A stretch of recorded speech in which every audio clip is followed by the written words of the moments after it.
Сяо Чэнь, святой пятой звезды, вступил в жесткую битву с главой Заладуш, тоже на пятой звезде. Однако своей мощью полностью разгромил Хунь Мишена. От разреза топора на груди того появилась огромная рана. Хунь Мишен был вынужден призвать помощь в лице эксперта клана Хунь по имени Хунь Мо, святой 5 звезд высокого уровня. Это еще больше нарушало соглашение древних кланов. Хунь Мо надменно ответил: «Соглашение. Оно ничего не значит перед эссенцией демонического пламени».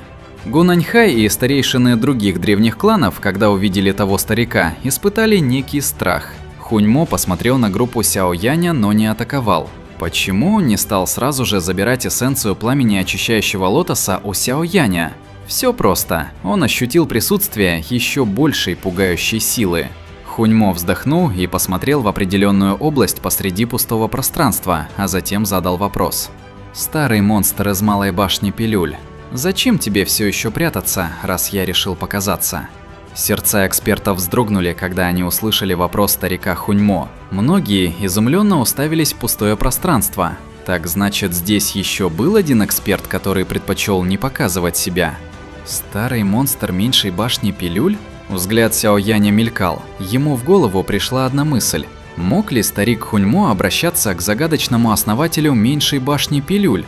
Придя к такому выводу, Сяо Янь обрадовался. Независимо от обстановки, и он, и башня эликсиров на одной стороне. Ха, я знал, что клан Хунь не станет играть по правилам. В тот же миг пространство исказилось, когда последовал невероятно старый и мудрый голос. Вскоре посреди пространства появился бык и промычал.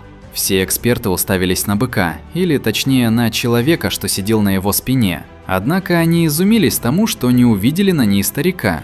Тот человек оказался невысокого роста и носил обычные льняные одежды. Выглядел он молодо. На первый взгляд он казался молодым юношей. Многие потеряли дар речи. Они никак не ожидали, что старческий голос ранее последовал от этого человека. Первый старейшина упоминал, что основатель любил наслаждаться новой жизнью. Он заимствует чужие тела для перерождения. Судя по всему, он говорил правду.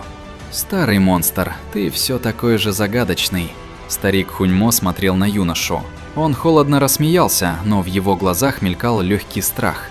«Мне не пришлось бы показываться, если бы клан Хунь играл по правилам», – ответил юноша. Затем он посмотрел прямо на старика Хунь Мо. «С данным правилом вы тогда согласились, но клан Хунь все равно послал тебя. Мне интересно, каковы же намерения твоего клана?» «Клан Хунь обязан заполучить эссенцию демонического пламени. Лучше не вмешивайся. Глава клана очень заинтересован в тебе. Спустя столько времени ты смог лишь вырасти до высшей стадии пилюли Сюань 9-го ранга. Стоит тебе прорваться дальше, и ты станешь легендарной золотой пилюлей 9-го ранга. Даже глава клана Хунь Тяньди тогда не удержится, чтобы заполучить тебя». Зловредно рассмеялся старик Хунь Мо. Предок башни Пилюль лишь слегка улыбнулся в ответ. «Не то чтобы он только недавно про меня вспомнил, но даже если я сам себя преподнесу ему, думаешь, он посмеет съесть меня? Не пытайся воспользоваться своим возрастом в качестве преимущества. Как только глава клана покинет уединение, он точно обратит на тебя внимание», – холодно ответил старик Хунь Мо. В тот же миг он обратился к Хунь Мишеню, который выглядел очень бледно после стычки с Сяо Чэнем. Но стоит сказать, что глава зала душ сумел немного восстановиться после жесткого удара топора. Он махнул рукой, а перед ним появилось несколько нефритовых бутылок. Следом он вылил лекарственные жидкости на свои раны, из-за чего в воздухе начал появляться белый дым. Он начал стремительно формировать печати.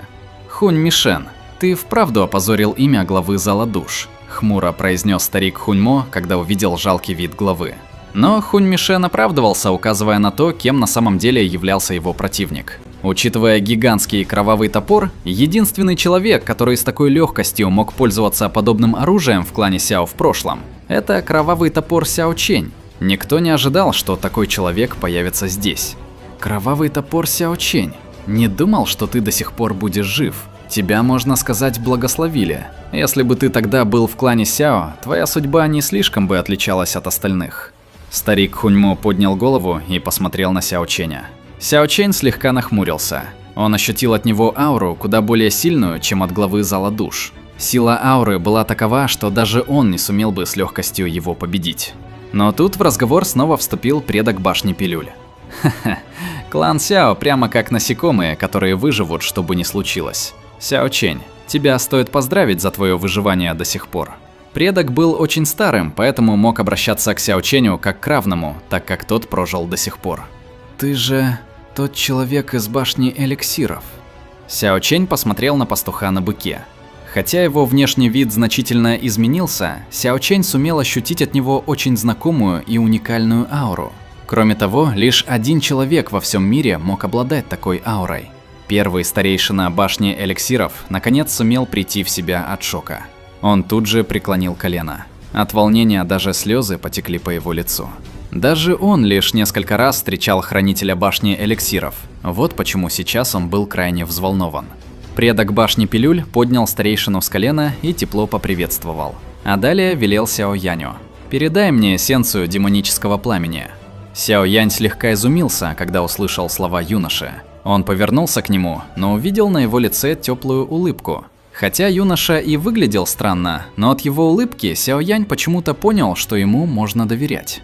«Старик стал ребенком, как странно», – прошептала Цзи Янь.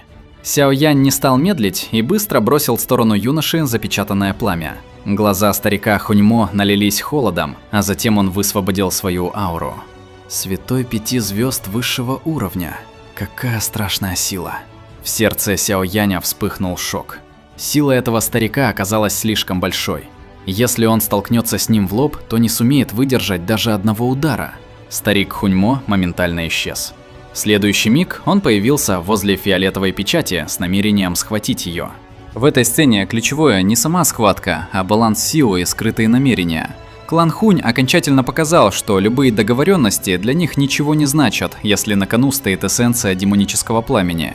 Появление Хуньмо – это не просто усиление давления, а демонстрация того, что они готовы идти до конца, даже рискуя спровоцировать открытый конфликт между древними кланами. При этом он не действует сразу, потому что чувствует силу, с которой не может не считаться. Предок башни пилюль в этой ситуации ведет себя куда увереннее. Он ждал момента, когда его вмешательство будет максимально выгодным.